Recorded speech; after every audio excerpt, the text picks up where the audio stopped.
Hey everyone, and welcome to Fusion Radio. I'm your host, Jessica Daylover.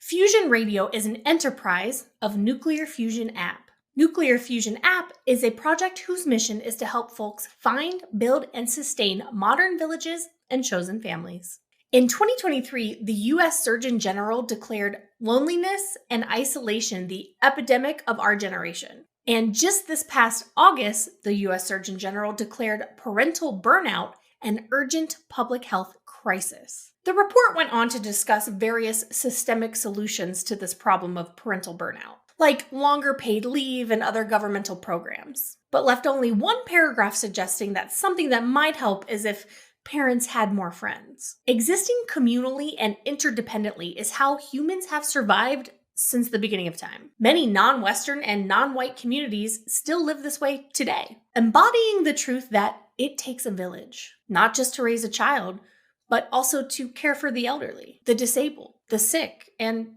literally just the individual. But thanks to colonialism, capitalism, and the hyper-independence of the West, we have fissioned folks from their communities and normalized the nuclear family and independent living. And then we commodified all that used to come from the village. What used to be supplied freely from the community is now only available on service sites like care.com. Instead of watering your neighbor's plant when they're out of town or tutoring their kid in math, instead of offering them respite care while they're caring for their elderly parent, or sharing a lawnmower, we find ourselves divided, tired, burnout, and broke.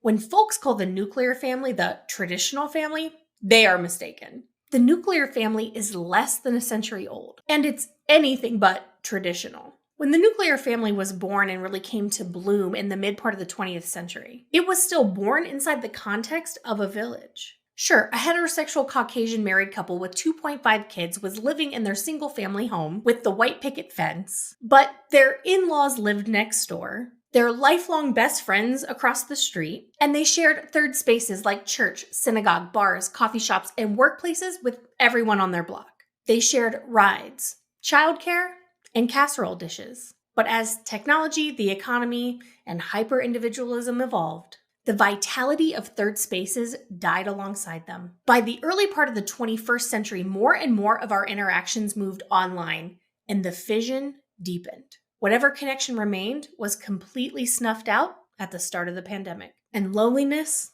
isolation, and burnout reached an all-time peak, and it's only increasing. On top of all that, there is a major renaissance happening among many Gen Xers, Millennials, and Gen Z, where we are standing up as cycle breakers in our dysfunctional and toxic family systems. And we are saying no more. We are drawing boundaries. We are being unapologetically our queer, trans, and neurodivergent selves. And we are doing things differently, more gently, and more collaboratively with our own children. And when that invitation for alchemy and healing is rejected by our own families, many of us end up moving away from the built-in villages we might have otherwise had.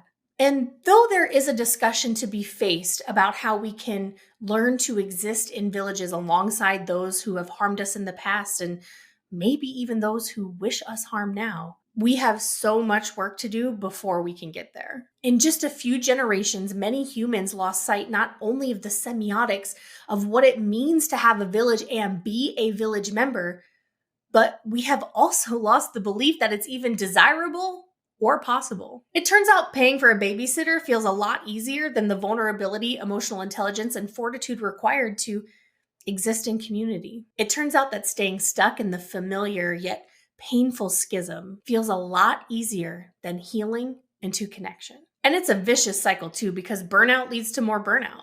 Sure, I'd love to repair with the village member that I just had a difficult and painful rupture with, but I'm too tired to do the work. And so I will go to bed once again longing for community that I have no energy to create. It turns out it takes a village to build a village. Who knew?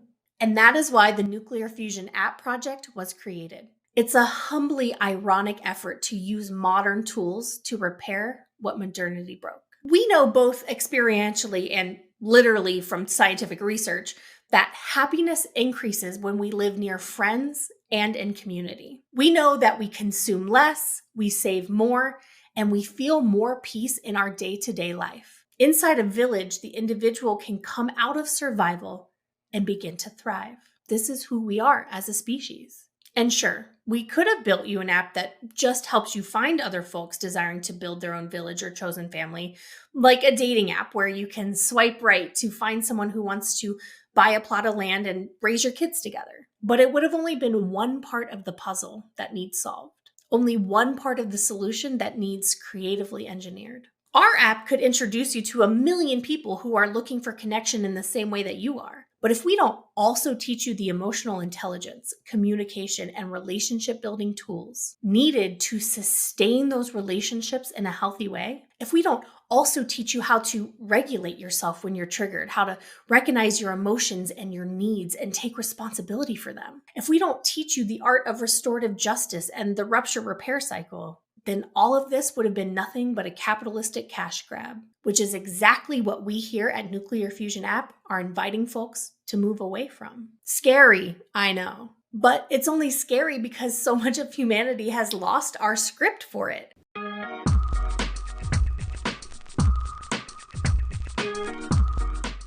Hey everyone, it's Jess, and as you know, you just heard a preview from my new podcast, Fusion Radio.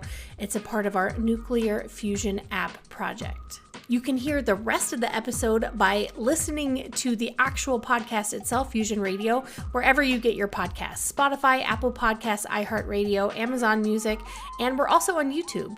YouTube and Spotify actually have the video podcast version, and this one is highly edited with lots of graphics, so I definitely recommend checking it out there, and make sure you're following us on all of our social medias. We are at Nuclear Fusion App everywhere, and I'll put it in the show notes. Thanks for listening, and we'll be back with more Remodeled Love episodes shortly.